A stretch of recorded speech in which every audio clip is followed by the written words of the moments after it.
सर्वांना नमस्कार. तुम्ही ओळखता मला सगळेजण, तसं मी सांगणं गरजेचं आहे. मी राजेश गोरकुटे. हे आपलं जांबाचं झाड आहे. सर्व लहान मुलं जांब खातात. एक वर्षाकाठी 1000-1500 या झाडाला जांब लागतात. आणि खास म्हणजे व्हिडिओ बनवण्याचं कारण आहे आजचं, हे आपलं छोटंसं प्लॉट आहे 30x40. त्याच्यामध्ये आपण एक 10-15 झाडं लावलीत. ते आंब्याचं झाड आहे. त्या आंब्याच्या झाडाला पण जवळपास गेली वर्षी पण चांगलं फळ आलं, 200 फळं आले होते. पलीकडचं एक आंब्याचं झाड आहे, त्याला 200 फळं. आणि हे आहे रामफळाचं. रामफळाला पण या झाडाला लागली 4 फळं आणि याला लागली 30 ते 32 फळं. फक्त कष्ट घेतल्यानंतर यशप्राप्ती होते. अवघ्या हे 2000 मला वाटतं 15 का 16ला आम्ही ही झाडं लावली होते.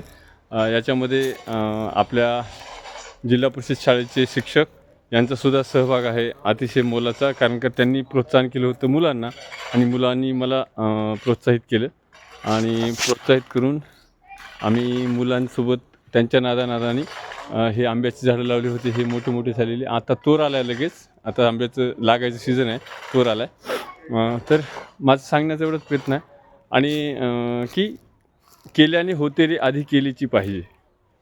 तर या मोबाईलच्या जगतामध्ये आधुनिक तंत्रज्ञानामध्ये स्वतःला गुंतवून घेण्यापेक्षा मी आणि माझी पत्नी सर्वच माझी आई आहे, सर्वांनी मिळून हे केलेलं कष्ट आहे.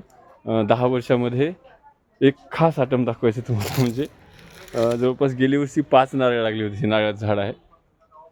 5 नारळाची झाडं त्याच्यापासून आत्ता मी तोडलं आहे. माझे म्हणजे आनंदाश्रू आवरत नाहीत. ही एक नारळ झालं आणि हे बघताल तर तुम्ही खुश होताल. मला एका हाताला उचलणं झाले जवळपास हे 10-12 नारळ.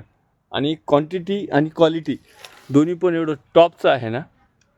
आता मी म्हणील आप्पा म्हणतील तसं का म्हणायला माहीत आहे का, कष्ट घेतलात ना तुम्ही, यश प्राप्ती नक्कीच आहे.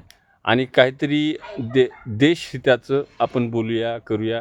आत्ता सध्याच्याला जातीवाद, वितंडवाद अशा प्रकारच्या भरपूर गोष्टी लोक विनाकारण छेडायला लागलेत स्वतःची पोळी भाजून घेण्यासाठी. तर माझी विनंती राहील सर्वांना, आता कसं तर आप्पा म्हणतील तसं आणि प्रत्येकाने एक एक झाड लावा.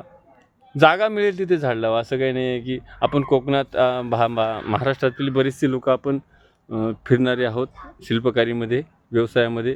मी तिकडली प्रेरणा घेऊन माझ्या राहत्या घरी पण बरेचसे झाडे लावले. त्या झाडावरून सुद्धा बऱ्याच माझ्या शेजाऱ्यांना त्रास होते, तरीही मी त्यांचे सगळे बोलणे ऐकून घेऊन झाडे वगैरे लावतो. चला, त्याचा काही विषय नाही. चांगल्या गोष्टीसाठी कुठं पण विरोध होतच असतो. तोडतो लावतो, तोडतो लावतो, असं चालूच आहे. तर तुम्ही पण आपल्या घराच्या अवतीभोवती झाडे लावा, झाडे जगवा आणि आपल्या येणाऱ्या पिढीसाठी ऑक्सिजन तयार करा. एवढीच विनंती आपली. खूप काही ठिकाणी जागा आहेत, त्याला कंपाऊंड करा आणि तिथं होतील तेवढे झाडं लावा, झाडे जगवा आणि आपल्या मुलांना ऑक्सिजन तयार करा. प्रदूषण आणि हीट भरपूर वाढलेली आहे. परत एकदा आता कसं तर आप्पा म्हणतील तसं. चला, ओके, डन.